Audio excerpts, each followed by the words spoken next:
good morning class. We will start last chapter of geography, that is lifelines of national economy. So first of all we will understand what is the meaning of lifelines. जीवन रेखा जिसको हम कहते हैं जीवन रेखा. Lifeline means it is most essential, we can say the service for national economy. हम कह सकते हैं कि ये सिर्फ हमारे लिए नहीं बल्कि पूरी इकोनॉमी के लिए जो है वो एक lifeline, life supporting services provide करता है. ठीक है. So that is why the name of the chapter is defined that lifelines of national economy. What are the lifelines of national economy? Just wait.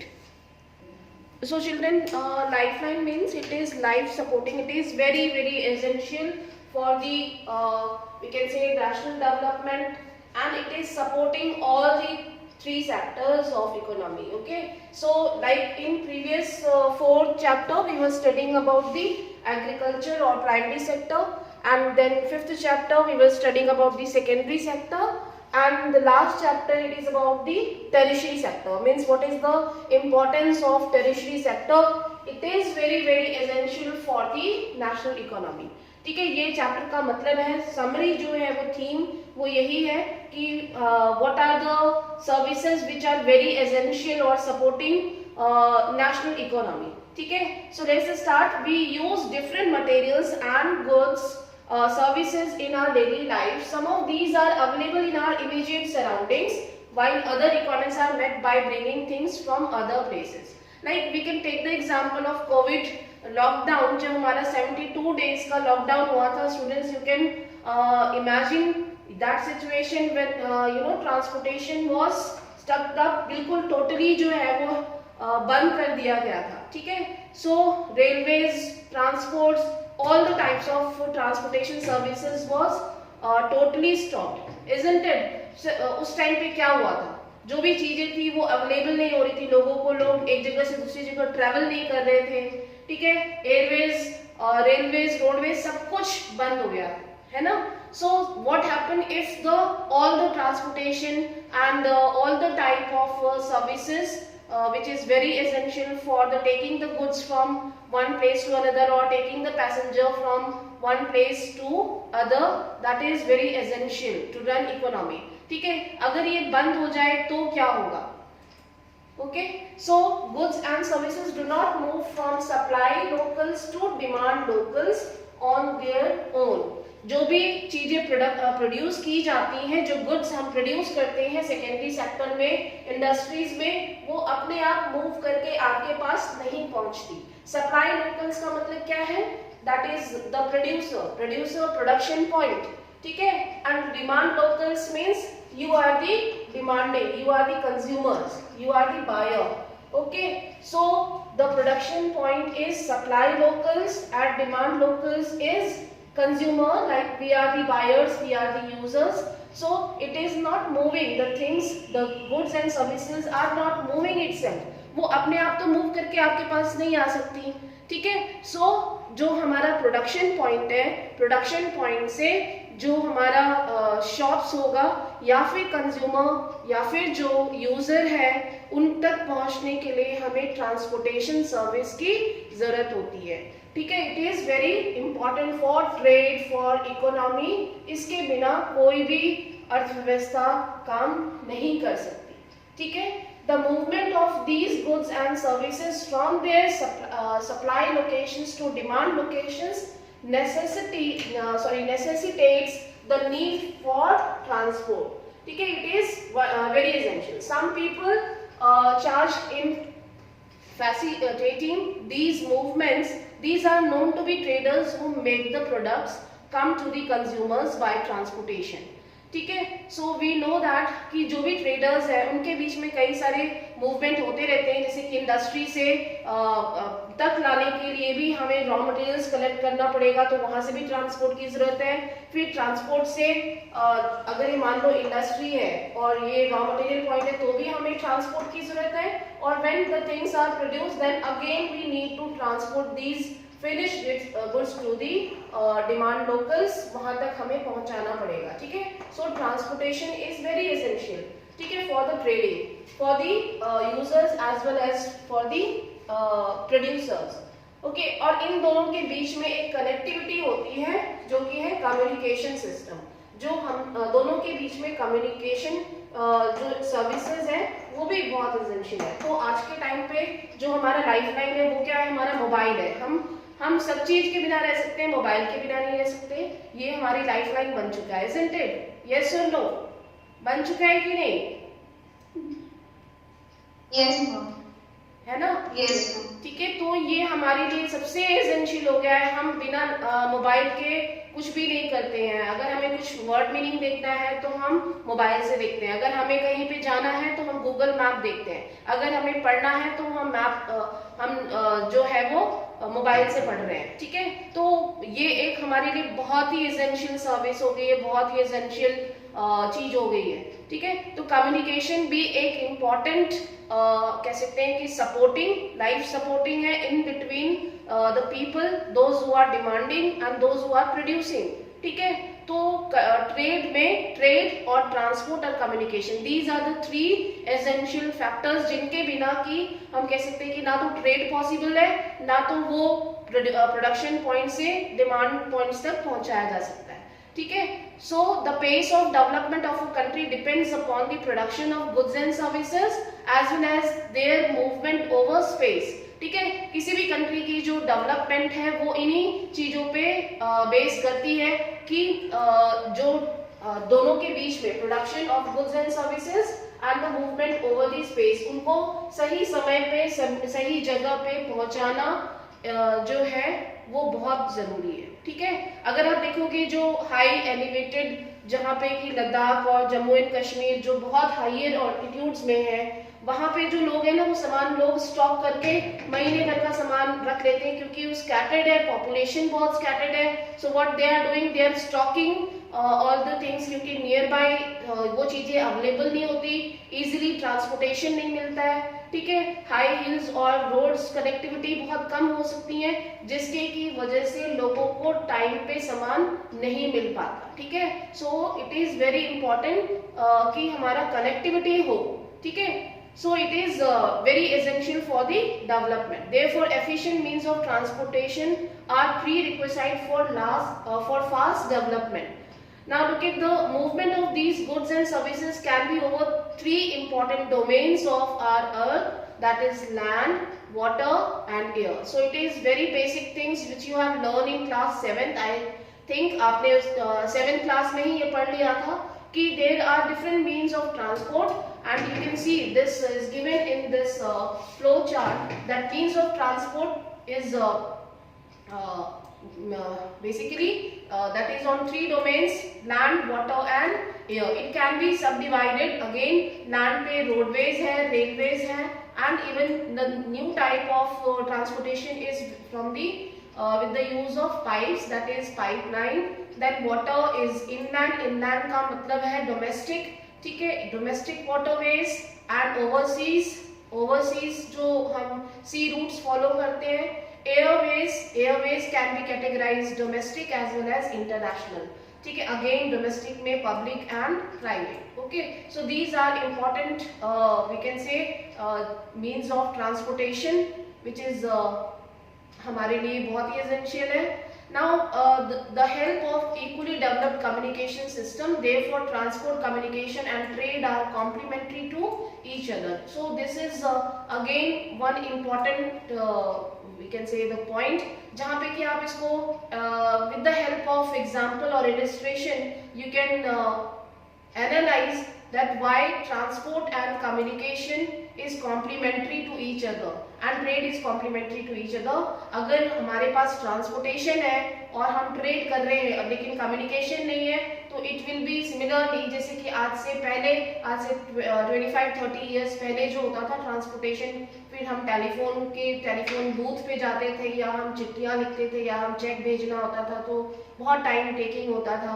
ठीक है, अब कम्युनिकेशन बहुत fast हो चुका है because of the advance satellite system.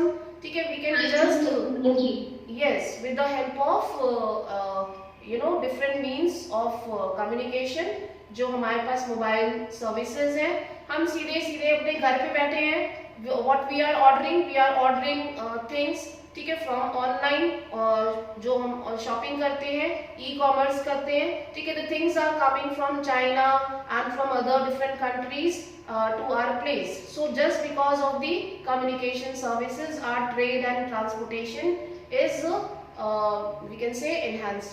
Okay, now look at the today India is well linked with the rest of the world despite its vast size, diversity, linguistic and socio-cultural plurality. Right, so इसके बावजूद भी जो हम कह सकते हैं कि ये सभी जगहों पे ट्रेड और ट्रांसपोर्ट और कॉमर्स जो है वो इंक्रीज हुआ है, ठीक है। उसका असर, उसका इफेक्ट हम देखते हैं सोशियो कल्चरल लाइफ पे, लोगों की लैंग्वेज पे, सभी जगहों पे हम इन एडवांसमेंट का इफेक्ट देखते हैं। Now railways, Airways, waterways, newspaper, radio, television, cinema and internet etcetera have been contributing to its socio-economic progress in many ways. So it is just a social topic. You can write so many things. आप इन सब का effect जो है वो analyse करके देख सकते हो कि कैसे mass communication services has change the life. अब ये सर्विसेज भी नहीं, अब तो OTP सिस्टम भी आ गया है, जिसमें हम ऑनलाइन टेलीविजन जो हम देखते हैं, ठीक है, and series we are watching on Netflix and Amazon and Sony 11 etc. So this is the time where the basically cinema, television, everything is podcast system, ठीक है।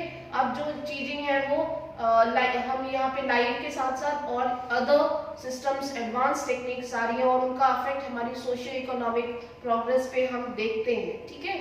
The trades from local to international levels have added to the vitality of its economy. So basically जो ये वाला mass communication वाला जो topic है, means of transportation के बाद हम यहाँ पे mass communication को भी पढ़ेंगे at the end of the chapter after completion of the transport system, ठीक है। Now look at, आप ये पढ़ लेना flow chart. Now look at the first topic, that is railways. So sorry, transport, that is roadways. So we have learned in previous topic in globalization that technology is actually stimulating the progress of the country and the trade system. So basically जो technology है उससे पहले के एक situation से आप compare करके देख सकते हो। जब पहले एक जगह से दूसरी जगह जाने के लिए हम ट्रेडिशनल मेथड का इस्तेमाल करते थे और सामान को एक जगह से दूसरी जगह पहुंचाने में कितना टाइम लगता था, तो ये चीज यहाँ पे आप समझ सकते हो। Now look at the roadways, first topic. Roadways is India has one of the largest road network in the world, aggregating about 56 lakh kilometre, ठीक है। तो ये चीज आपको याद रखना है कि इंडिया का जो रोड नेटवर्क है, it is one of the largest, सबसे लार्जेस्ट नहीं है, but yes it is one of the largest road network in the world and aggregating about 56 lakhs kilometer, ठीक है। and India roadways have preceded railways, क्यों, इसका हम importance, why it is vital and significant, because of some important points that we will go through, and then railways has some limitations, it cannot come to our place, ठीक है, it cannot go home to home, whereas roads are delivering the things, ठीक है, pick and drop from your point to the destination, and it will be easy to maintain roads, right? So we will go through what are the important points here. The growing importance of road transport is rail transport is rooted in the following reasons. First, construction cost of roads is much lower than that of the railway lines. So one important point is जो roadways होती हैं, obviously इनको बनाना आसान है ना, कि railways को बनाना आसान है?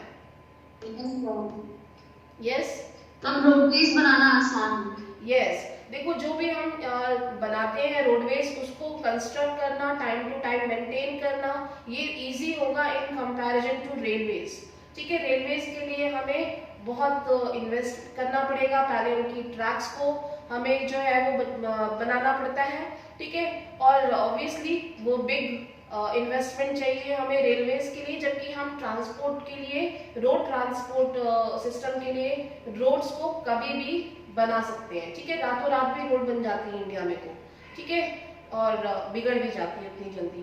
So now next point is roads can traverse comparatively more dissected and undulating topography. So इसका मतलब क्या होगा, जो टेरेन रीजन है, जो हिली एरियाज है, उन रीजन्स में भी रोड्स को हम कंस्ट्रक्ट कर सकते हैं, डाइसेक्ट किए जाते हैं. आप जैसे जाते हो हाई हिल्स में तो आप देखते हो ना टेढ़ी मेढ़ी रोड्स होती हैं, लेकिन होती हैं, ठीक है. जबकि हम रेलवेज को इस वे से जो है वो अनड्यूलेट लैंड पे टोपोग्राफी पे नहीं बना सकते जैसे कि रोडवेज बनी होती हैं, ठीक है. बिकॉज ऑफ हाई टेरेन, जो टेढ़े मेढ़े रास्ते आप देखते हो उस पे ट्रेन्स के लिए हम ट्रैक्स नहीं बिछा सकते, ठीक है. Roads can negotiate higher gradients of slopes and as such can traverse mountains such as the Himalayas. So same points है, ठीक है. Now road transport is economical in transportation of few persons and relatively smaller amount of goods over short distances. तो इसका एक benefit ये भी है कि रोडवेज से हम सामान तो लेके जाते ही हैं, कम लोगों को लेके कहीं पे भी हम मूव कर सकते हैं. वेरएज रेलवेज में हमें ज़्यादा यानी बल्कि गुड्स या ज़्यादा चीज़ों को, ज़्यादा पैसेंजर्स को हम एक साथ लेके जाते हैं, जबकि रोडवेज के through we can take the people to one place to another easily anywhere, ठीक है, और any time. Now fifth point is it also provides door-to-door service. Thus the cost of loading and unloading is much lower. ठीक है. Then next point, road transport is also used as a feeder to other modes of transport such as they provide a link between railway stations and air and seaports. So obviously जो railways है वो आपके घर तक नहीं आएगा, ठीक है. अगर आप बाय एयर ट्रेवल कर रहे हैं तभी भी आपको एयरपोर्ट से आपके घर तक आपको कौन कनेक्टिविटी देता है, आपको रोडवेज कनेक्टिविटी दे रहा है, ठीक है. अगर आप स्टेशन, आप रेलवे से ट्रेवल कर रहे हैं तो भी आपको रेलवे स्टेशन से घर तक आपको कनेक्टिविटी रोडवेज ही दे रहे हैं, ठीक है. So roadways is very important mode of transport in comparison to railways और वाटरवेज, ठीक है. In India roads are classified in the following 6 classes according to the standards, according to the quality, ठीक है, and connectivity. We can categorize roads into 6 types.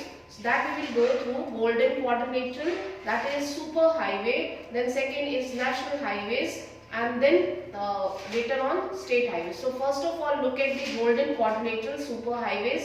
You can see in this map given on page number 81. You can see the golden line, ठीक है. आप यहाँ पे map पे देख सकते हैं जो येलो लाइन आपको शो की है, it is connecting Delhi to Mumbai, ठीक है.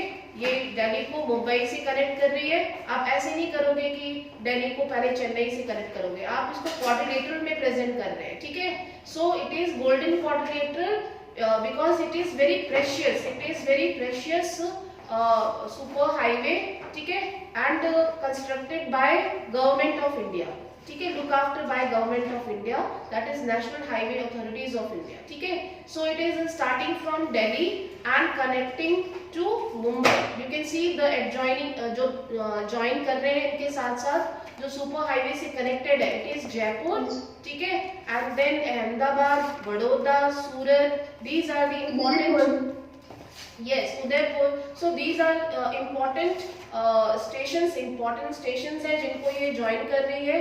और then from Mumbai it is connecting Chennai. तो जितने भी important places हैं, cities हैं, इनको ये connect करती है national highways, ठीक है. सुपर हाईवेज में ये इंक्लूड होती है. आप देख सकते हो ये बैंगलोर से होते हुए जो है वो ये आ रही है चेन्नई में, ठीक है. So it is connecting important cities and then from Chennai to Kolkata, ठीक है, चेन्नई से Kolkata and from Kolkata to Delhi again. So again it is connecting Aurangabad and Varanasi, Lucknow से यहाँ से होते हुए जो है ये देखो इलाहाबाद भी है, इलाहाबाद, ठीक है, यस इलाहाबाद भी है. तो इलाहाबाद से ही पास होती है, यहाँ से आपने देखा है NH1 पास होता है. So it is NH24, NH30, exactly, ठीक है. Okay, so similarly it is very important project constructed by government of India, and then in same map you can see, अब इसको थोड़ा सा इरेज करते हैं, आप इसी मैप में देखेंगे आप, ये एग्जाम में नहीं आता है आपको, but it is very important for your extra information for later when you will prepare for some exams, like what is golden quadrilateral project and east west corridor, ठीक है, ये हमारा वेस्ट पोरबंदर से कनेक्ट होता है, starting from the last point of Gujarat Porbandar जो कि coastal region है, starting from this point and national highways पर टोल्स भी रहते हैं। यस एग्जैक्टली, तो आप यहाँ पे देखोगे असम में ये सिलचर तक जाता है, it is called east west corridor, इसी को हम ईस्ट वेस्ट कॉरिडोर कहते हैं। आप यहाँ पे देखोगे जहाँ पे लेजेंड बॉक्स बना है इनमें ये शो कर रहा है, देन यू कैन सी हाँ north south corridor, it is starting from Uri, ठीक है, उरी वाली मूवी के थ्रू आप नाम याद कर सकते हो, वो स्टार्ट कर रहा है उरी से, श्रीनगर से, and then it is connecting from Srinagar Jammu and Kashmir to the last point of India landmark जो है वो जहाँ खत्म हो रहा है, दैट इज कन्याकुमारी, इसके ऊपर एक फेमस सॉन्ग भी बनाया है, कश्मीर से कन्याकुमारी, ठीक है। तो यहाँ से ये जो रोड है वो कनेक्ट हो रही है, ठीक है, तो ये आप इस तरीके से याद रखोगे, इस जितने भी फेमस और इम्पोर्टेंट स्टेशंस हैं इन बिटवीन ये सारे हाईवेज के थ्रू ही कनेक्ट हो रहे हैं, ठीक है। इसमें भी कई जो है वो हाईवेज हैं इस मैप में, बट वो हाईवेज आपको लोकेट नहीं करना है, ठीक है, ये हाईवेज लोकेट करने के लिए मैप में नहीं आएगा। Now look at what are the important characteristics of the super highways. So the government has launched a major road development project linking the metro cities, that is Delhi, Kolkata, Chennai and Mumbai, Delhi by 6-lane super highway. So what is the specific feature? There will be 6 lanes, ठीक है, 6 lanes होंगी, 1 2 3, फिर उसके बाद दूसरी side, ठीक है, दूसरी साइड भी 1 2 3, यानी 6 lanes होंगी, ठीक है। सो 6 लेन्स जो है वो स्पेसिफिक जो है कैरेक्टर है वो सुपर हाईवे का। Then the north south corridor linking Srinagar to Kashmir, from Kashmir to Kanyakumari, and then east west corridor connecting Silchar से पोरबंदर गुजरात, ठीक है। So these are 2 important projects which is included in super highways. You should remember the name of the project, ठीक है, examples के साथ आप इसको describe कर सकते हैं। Then the major objective of these super highways is to reduce the time and distance between the mega cities of the country, ठीक है। These highways projects are being implemented by NHAI. So what is NHAI? That is National Highways Authority of India, ठीक है, you should remember the short name, इसका याद रखना है आपको। Then next is National Highway. तो आपने जगह जगह पे जैसे आप कभी ट्रैवल करते हैं तो आपने देखा होगा साइन बोर्ड लगा होता है, ठीक है, साइन बोर्ड्स पे लिखा होता है NH1, NH2, NH13, 14, इस तरीके से हर जगह पे सिंबल्स आपको दिखते हैं साइन बोर्ड्स पे, ग्रीन बोर्ड्स पे, NH1 है, NH2 है, NH7 है, ठीक है। So these are called national highways. It is linking extreme parts of the country. Extreme parts means it is connecting the entire nation. That is why it is called national highway. ठीक है, जो important cities हैं उनको तो connect कर रहा है, लेकिन it is connecting the extreme parts of the country and it is connecting the entire country. These are the primary road system. क्या है ये primary road system है country के? are laid down by and maintained by CPWD. इनको कौन maintain और construct कर रहा है? सेंट्रल पब्लिक वर्क्स डिपार्टमेंट, ठीक है। तो इसको आप लिख लेना यहाँ पे, सेंट्रल वर्क्स पब्लिक डिपार्टमेंट जो है वो नेशनल हाईवेज को कंस्ट्रक्ट और मेंटेन करने का काम करते हैं। It is under the central government, ठीक है, ये किसके अंडर में होता है? सेंट्रल गवर्नमेंट इनको कंस्ट्रक्ट और मेंटेन करता है, बजट इनके लिए सैंक्शन करते हैं। A number of major national highways done in north, south and east-west directions, as you have seen in this map just now. The historical national highway is NH1, that is GT road, ठीक है, जो हमारे इलाहाबाद से पास हो रही है, grand trunk road जिसको हम कहते हैं। It is included in NH1. But it is shown basically NH1 का जो पार्ट है वो दिल्ली एंड अमृतसर के बीच का पार्ट कहलाता है, ठीक है। Then again it is coming from Delhi to Allahabad and connecting Kanpur, Delhi and then moving further to Kolkata, ठीक है, कोलकाता तक ये जाता है। तो आपको याद है शेरशाह सूरी ने एक जो है ये नेशनल हाईवे बनवाया था, सबसे पहला हाईवे है ये इंडिया का, जो कि पाकिस्तान से कोलकाता तक जाता था, जिससे लोग ट्रैवल करते थे उस टाइम पे, ठीक है।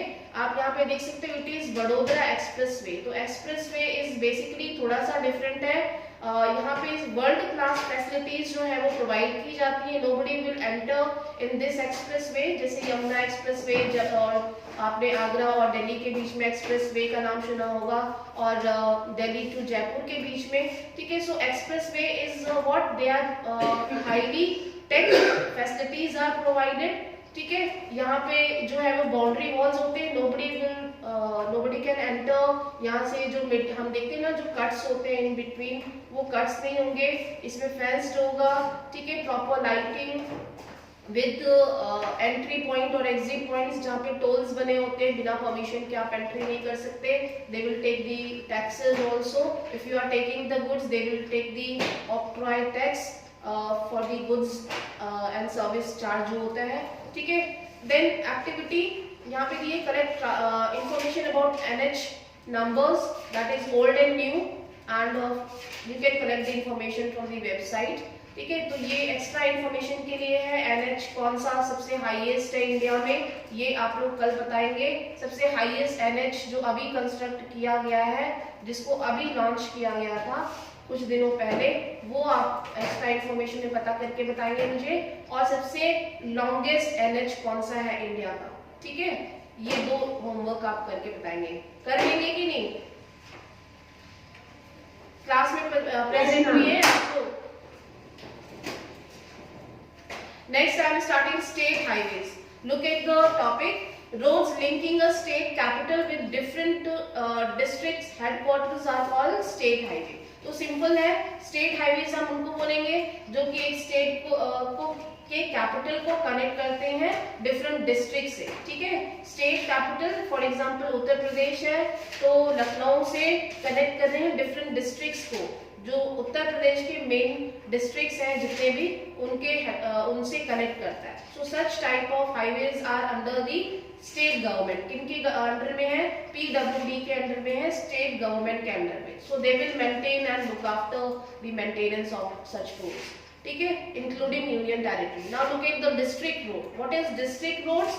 These roads are connect with the district to the different parts of the district, जैसे कि जो भी विलेजेस हैं या टाउन्स हैं, उनको डिस्ट्रिक्ट से कनेक्ट करते हैं, ठीक है। This will such type of roads will be maintain and constructed by Zila Parishad, ठीक है। जिला परिषद जो डिस्ट्रिक्ट काउंसिल होगी वो इनको कंस्ट्रक्ट और मेंटेन करने का काम करेगी। Now next is other road. Some type of roads will be like rural road which are connecting the village to the town, और इस तरीके की जो रोड है वो प्रधानमंत्री ग्रामीण सड़क योजना जो है इसके अंदर आती हैं, जिनको कि स्पेसिफिक हम कह सकते हैं कि बजट दिया जाता है कंस्ट्रक्ट और मेंटेन करने के लिए, ठीक है। Now last one is border roads. Border roads are like जो हमारी बाउंड्रीज है, जो इंडिया की जो ये बाउंड्रीज आपको दिख रही है, जो हाई रीजन्स हैं यहाँ के, ठीक है, जो आप ये पूरा देख रहे हो, राजस्थान से स्टार्ट होता है, राजस्थान से ये पाकिस्तान वाला जो बॉर्डर है, इंक्लूडिंग चाइना, ठीक है, नेपाल, भूटान, और इन रीजन्स में जितने भी बॉर्डर रीजन्स हैं, उन रीजन्स में भी रोड्स की हमें बहुत इंपॉर्टेंट होती है, क्योंकि it is basically required for the war purpose. हमें कनेक्टिविटी हो during the war, even we need such type of roads to take the arms and weapons and food and other services for the service person, those who are installed there, जहाँ पे कि जो army soldiers या defence persons हैं उनको वहाँ पे install किया गया है। उन रीजन्स तक सर्विसेज प्रोवाइड करने के लिए, फूड और एक्सेट्रा जो भी चीजें उनको जरूरत है वहां तक पहुंचाने के लिए हमें बॉर्डर रोड्स की बहुत जरूरत होती है. अगर रोड्स नहीं होगी it will be difficult for our army और defence to reach during the time of war, और जो भी उनकी नीड्स है उनको प्रोविजन नहीं मिल पाएगा. So such type of roads will be constructed and maintain by our border road organisation. ठीक है, तो इसका नाम आप याद रख लेंगे जिसको हम कहते हैं ब्रो, शॉर्टकट में ब्रो कहते हैं ना आप लोग. ठीक है, so border road organisation is established in 1960 for the development of roads of strategic importance in the northeastern states as well as in western part. ठीक है, understood everyone? So these are the 6 type of roads. Now look at the do you know box. The world's longest highway tunnel, that is Atal Tunnel, it is 9.02 kilometer, has been built by Border Road Organization. So please underline this information. It is the longest highway tunnel. Are you getting all of you? आ रहे समझ में आप लोग को? Your third period will Yes, ma'am. okay. And ma'am, Yes.